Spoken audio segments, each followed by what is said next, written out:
Yeah, this is my background. I'm a research biologist in fisheries and oceans based out in Vancouver. I have been working on Fraser Sockeye for over 20 years, and when Don asked me to give a talk on this, he said, hey, do you mind talking a bit about some of your migration stress work on Fraser Sockeye? And maybe it'll be of some use to the guys and people and women in the audience here. So I'm basically just going to go through that. I'm going to focus in on sort of 5 key factors that I think are limiting sockeye migration, and everything's going to be from the Fraser River. So I apologize to everybody else, but that's where all the bulk of our research has been done, what we've been doing. So all right. So just give you a background on the actual program itself. So the Environmental Watch program is what we run. We're all about trying to understand what sort of migratory stress is actually impacting salmon in freshwater. We do this on juveniles, we do this in the lakes, in the rivers, on upstream and downstream migration. Today I'm just going to focus in on the migratory stress of adults. And really, ideally what we try to do is just try to provide scientific advice at the population level on all the different factors that affect salmon survival in freshwater. So Dan Selby is going to talk later a bit about some of the lake work. For now, I'm going to focus on adults. All right, so just to get everybody orientated here, we're down by this little yellow marker here. And what this is a map of the Fraser River that shows about 19 or 20 of the major populations. 19 of the major populations in the Fraser. And what we're interested in is whether or not we can actually explain any of the variance in these population trends. This is a 3-generation time for these different populations associated with, in this case, adult migration conditions. Keep in mind that on an annual basis, the number of fish returning to the Fraser can vary from 1 million up to 30 million. And they get distributed in unequal amounts to all these different populations. So, as you can see, some of the long-distance migrators are going down, some of the middle-distance ones are going up and going down. So how do we make sense of this? This is what the managers want to know in terms of how you fish and where and when to fish. All right, so the 5 main things I'm going to talk to you today about in terms of migration. I'm going to talk about water temperature, you guys should be most familiar with that. Talk about flow impacts, pathogens, talk about phenology, which is changes in behavioral timing, fishing itself, and then ultimately, though, you need to put this in the context of how do these things actually affect the overall population dynamics. And lastly, I'm going to end on a little bit about intergenerational effects, about carryover from adults to juveniles. So, all right, first off, you guys have probably seen this 1,000 times. The climate's getting warmer. This is being manifested itself in the rivers. This is the Fraser River at Hope, the maximum temperatures that gets achieved a year from 1950 to last year. This is general trend. So that's great, but what actually happens on an annual basis? So any one of these years, as you can see, is big variability. You have a cold year, you have a warm year. Let's just focus in on 1 year and see what actually happens a little bit here. And you do that, you see obviously what's driving it is air temperature. This is 2015. These are the air temperature anomalies. Every one of these little triangles here represents a weather station in British Columbia. And you can see that most of them are actually up to 5-degree anomaly above normal, which is actually a huge deviation from the norm. And so this is what we're getting. And if this is, I guess, in terms of stepping back a bit, what I want to try to get across to you guys is that the climate itself is changing, the environment, the fish are interchanging, and we need to recognize that, address it, and mitigate, or move on, basically, right? So that's really what the kind of messages we're trying to get across here. So there's nice and large temperature anomalies, and what does this really mean? So in 2015, you convert all that lovely warm air, and what it did is it actually made a huge increase in the water temperatures of the main stem Fraser River. So in this graph here, we've got the timing for the major run-timing groups coming into the lower river. You see green represents the historical temperature that you normally get on the thermal graph, and this red represents what happens in 2015. And some of these temperature anomalies are 5 to 6 degrees above normal. So you think about a large river system that's around 6,000 to 7,000 cubic meters per second. You heat it up that much, that's a huge amount of thermal input. The only fortunate thing in 2015 was that the heat wave didn't actually hit during the peak of the thermal graph itself. All right, so you have these large temperature increases during the year. What does it actually mean and translate into? Well, at the end of the year, we know that physiological problems start to rise above 18 degrees for adults. And you take a look all the way across the Fraser River, you have losses anywhere from 10 to 30%, depending on when they came into the river, it's up to over 30%. Some of these values are 60, 70% mortality. So you're thinking about trying to plan long-term planning for recruitment and escapement planning, and you get these losses, they're 10, 20, 30, 50%. This needs to be considered, I guess, in future climate situations. All right, speaking of the future, now, the other thing we've been doing a lot of modeling work to try to think, okay, what happens, what's the climate going to look like if we even have a modest increase in 2 degrees? In that very first graph I showed, there already has been a 2-degree increase in the average air temperature in BC, so let's apply another 2-degree increase, and what do we see? You start doing that and simulating, you see that these blue bars are the current sort of distribution of frequency of high temperature events. These are events above 19 degrees. So for most years in the current environment, we don't get any temperatures above 19, and maybe 4 years out of 20, you get about 30. In the future, you're going to get a 3-fold increase in the number of days that are above 19, to the point where you're going to get almost 2 months of just straight 19-degree water temperature. Interestingly enough, in 2015, we already hit 48 days above 19, so the future is actually pretty close. All right, now, it's not all doom and gloom, not all populations are equally adaptable to high temperatures. So this graph here, it's about aerobic scope. I won't worry about the details of that. But I will tell you that the things to keep in mind, each one of these colored lines represents a different sockeye salmon population in the Fraser River. And this represents their, basically their swimming ability at high temperatures. So you have some populations like choco, these superfish, that tolerate much higher temperatures. And you have a population like Weaver Creek, which is probably fairly low. This line here, 50%, this represents, when thinking about it, you need to have at least 50% of your aerobic scope to actually get anywhere or do anything. So, all right, so when you start applying this sort of stock-specific variability, and you start looking at what the future is going to look like, and you start to see, you can draw this is the line, the 19-degree threshold that came from the previous graph, and you can assume that all temperature experiences above that, the fish are going to die. You start modeling this, and then you start looking at breaking up the run itself. So if you break the run up and split it up into the first part of the run that comes into the river, say early September, and the last part of the run that comes into the river at the end of September, you start to see whether or not there's any potential for a selection gradient. What we're getting at here is that, in time, as long as you manage the hardest levels, you may be able to get selection and actually drive these fish to start coming in later, theoretically. And so you can see that the first part of the run can experience over 60%, whereas the last part of the run can be less than 20%. That's a pretty strong selection gradient. At a given time and giving sustained productivity levels, they should be able to persist and drive it. That's the good news. So this is water temperature. The other one, I guess, that people in the Fraser are very familiar with is also flow impacts.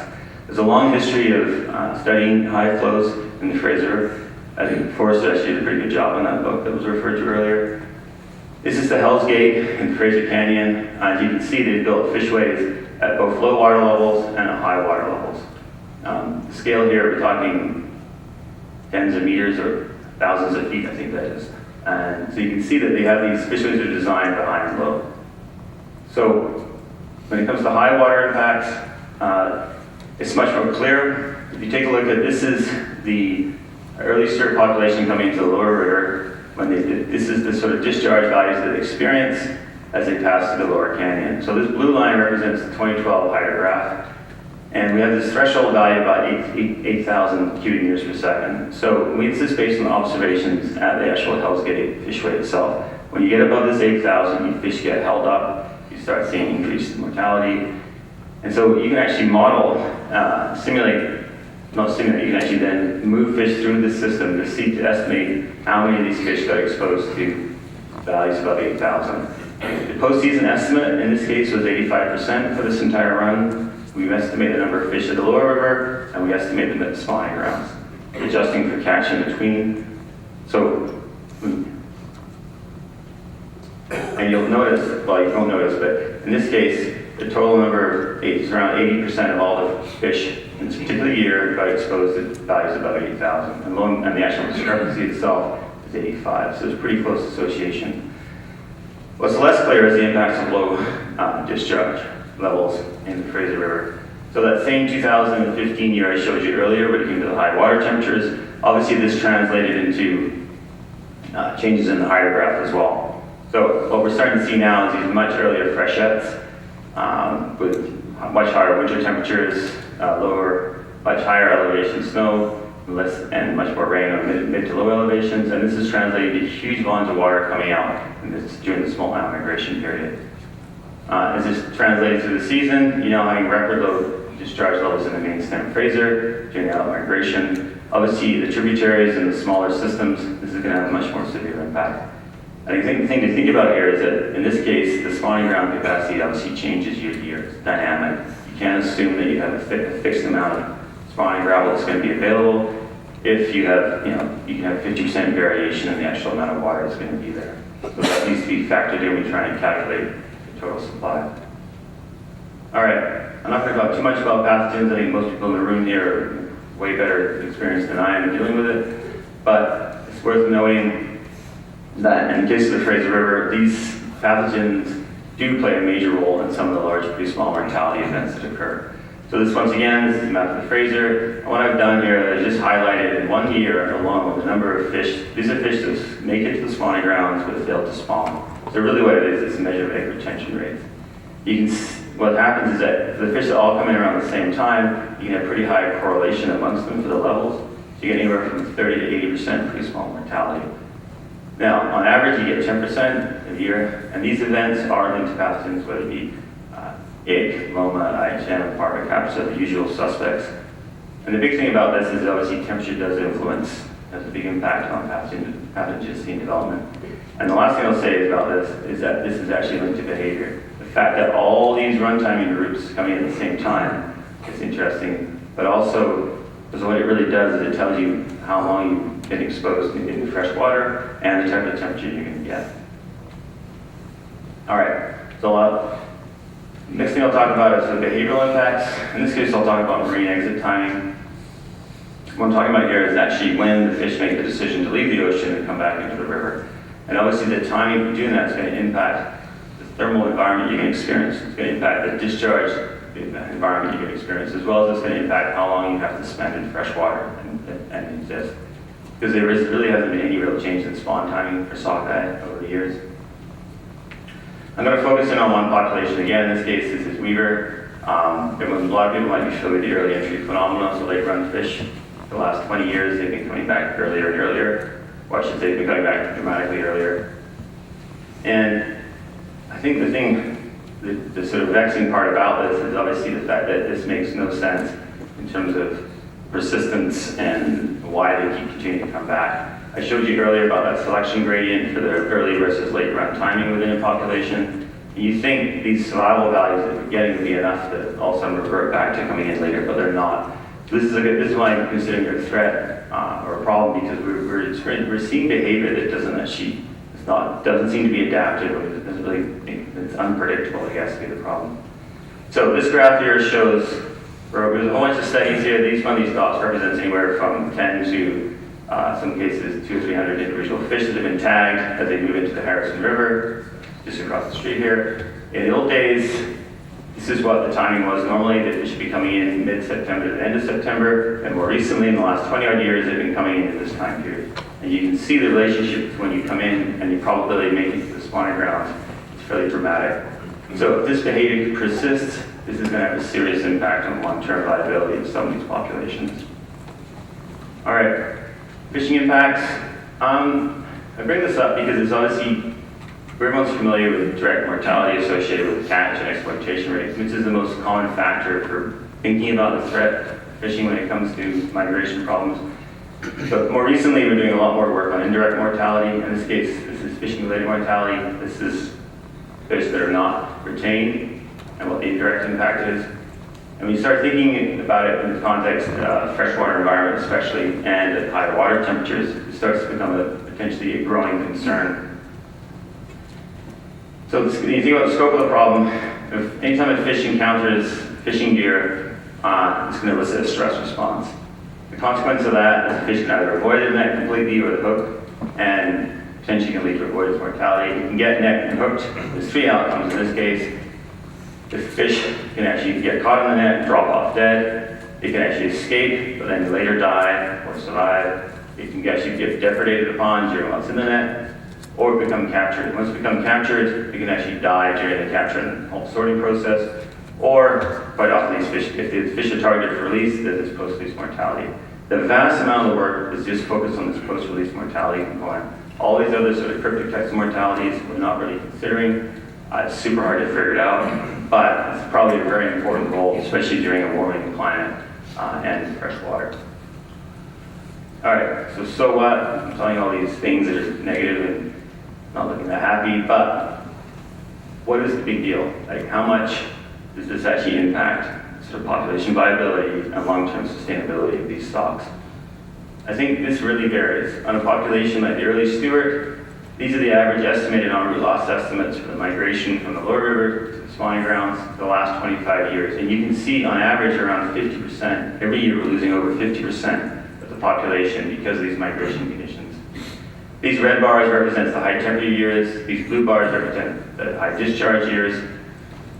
And it's pretty clear in this case that it is actually a direct impact. When it comes to some of the other populations, it's less clear. In fact, I would argue it's actually the relative contribution of migration conditions to overall population trends is going to vary. We do know there's big variation because of the variation drives to the fact that variation in temperature, variation in discharge, pathogen loads, and fishing pressure itself. Now, if you want to figure out what impact is actually having, you need to think about the entire life cycle, and you need to start incorporating understanding the mortality occurs in this particular environment and what the consequences are of the entire life cycle itself. Because of things like density dependence, delayed density dependence, compensatory processes, and mortality. So we focus on the migration phase and all the threats. And I'll just say one more, Dan's going to talk a little bit about some of the processes here, but you need to link it all together if you really want to know what the true impact is. I'll just end on saying that we've done a lot of work on looking at the condition of those females and males that actually make it to the spawning ground, associated with these events, what the actual consequences are. Mentioned earlier, so the high selection gradients that are potential, so this does affect the genotypes that show up. High migration stress years does affect egg size, egg number, and viability. When you look at parental influence, it does influence everything from hatch timing to thermal tolerance, and the actual fry that are produced. Every time you look at this, you do the studies, you see it affects everything from predator avoidance to schooling behavior to stress response. So this has big implications for sexual selection and different types of mating patterns that are proposed. All right, so just to summarize, in terms of thinking about the migration side of things, and overall, I think we need to think about the parental identity, what actual hatch will have. And then finally, I think the take-home message here is that sockeye habitats in the Fraser River are especially dynamic. And this has implications when you try to set population targets or even expectations. It doesn't matter what you're trying to do, if you're doing enhancement, mitigation, you have to realize the actual environment itself they're in is changing because of these issues I'm talking about. So you never, expecting what you're going to get back, you're going to get surprises. Okay, thanks very much.